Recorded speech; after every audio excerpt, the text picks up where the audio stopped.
Happy afternoon! Welcome back to my dainty garden. So, mag-repat tayo ng mga astro guys. Nandito yung turtle astro ko guys. Nung ni-root trim ko a few weeks ago, isang buwan na ba? Hindi ko na matandaan. Pero recently is, ni-root trim ko siya as in kalbo. And ayan, very stable na siya.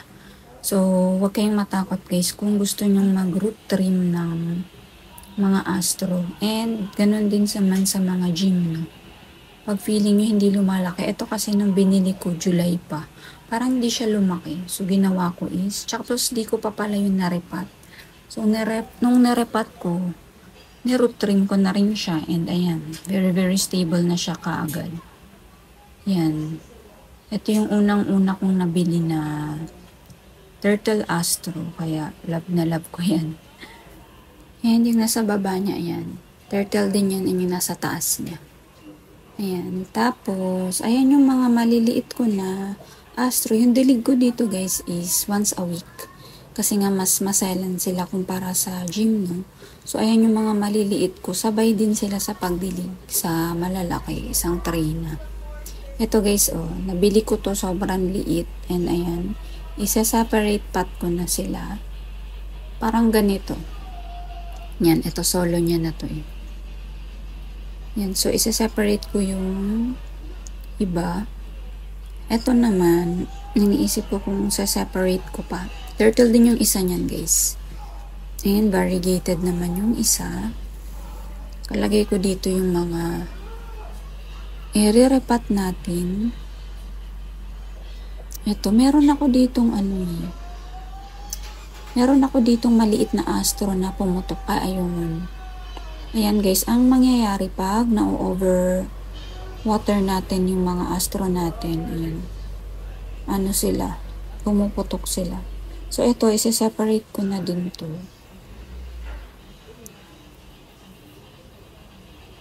Ito naman, yung isa nito, nawala kasi yun, kinain ng mabait. As inabutas yung gitna.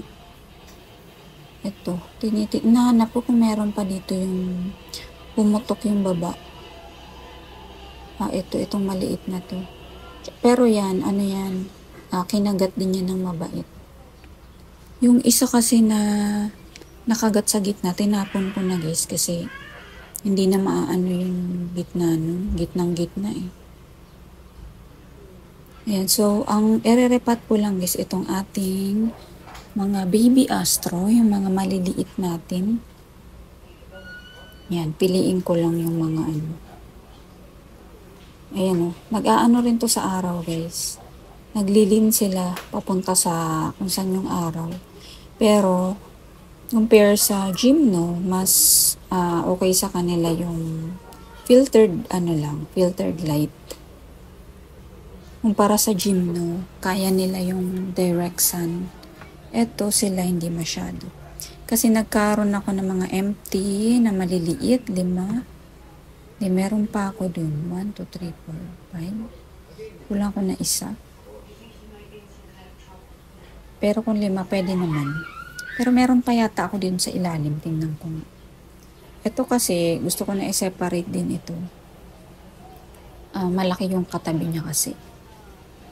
Ito, baka hindi na. Yan, so piliin lang natin yung mga ererepat ko. Tapos, pakita ko na lang mamaya. Ito, kagat din yan ng mabait eh. So, ayan lang naman yung mga astro na ererepat natin. Ayan, bali soil mix ko guys sa astro. Hindi siya tulad ni Gymno. Si Gymno kasi merong Rambo. Si astro hindi. So, CNS mix na ang ilalagay ko, yung puro lang na CNS mix.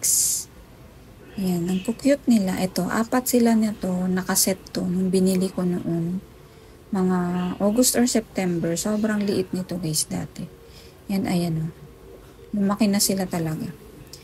Ito o, ito yung may parang pinkish yung variegation. Itong variegated natin, yan, konti lang ang ugat niyan. Sure na sure ako dyan. Pag may maraming variegation is konti lang ang ugat.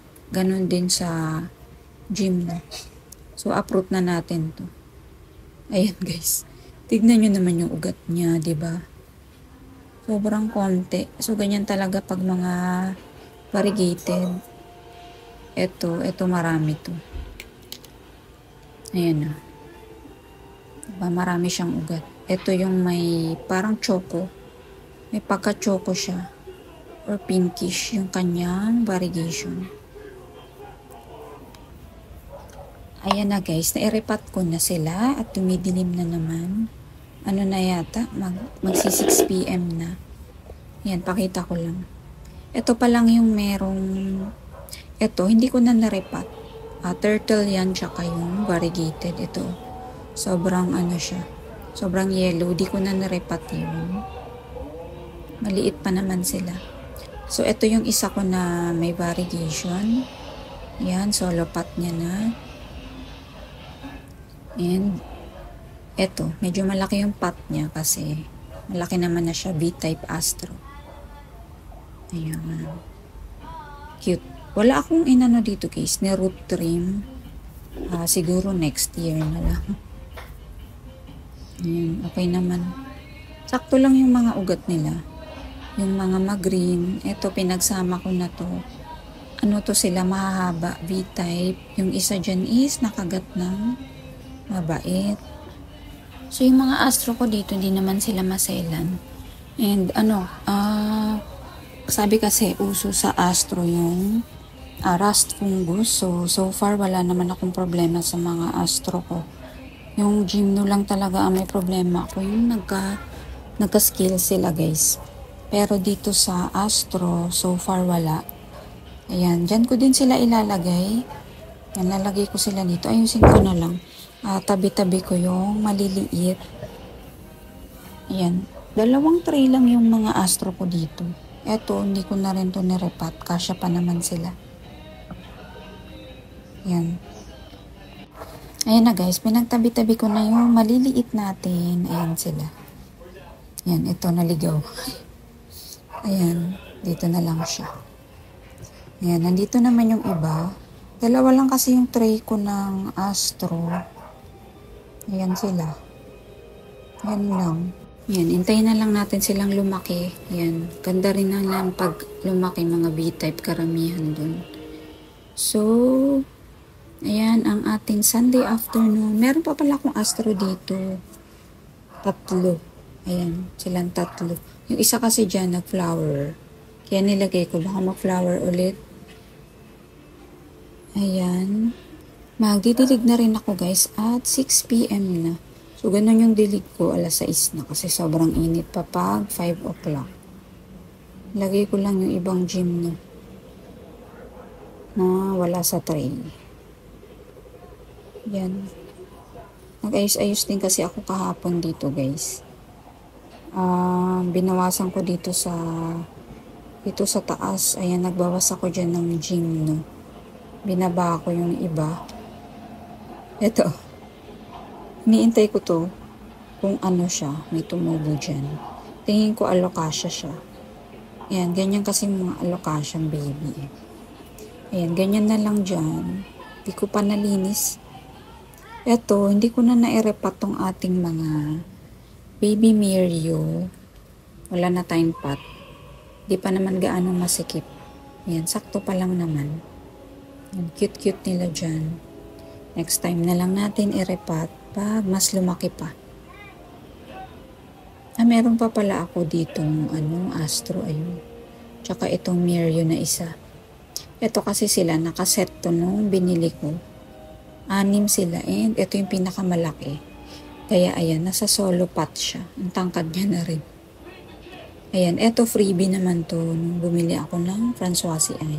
Di ko alam kung Mirio yan. Di ko alam ang kanyang ID. Kamukha lang siya ng Mirio. So, ayan lang ang ating Sunday afternoon and Monday na naman bukas, guys. So, stay safe and thank you so much for watching.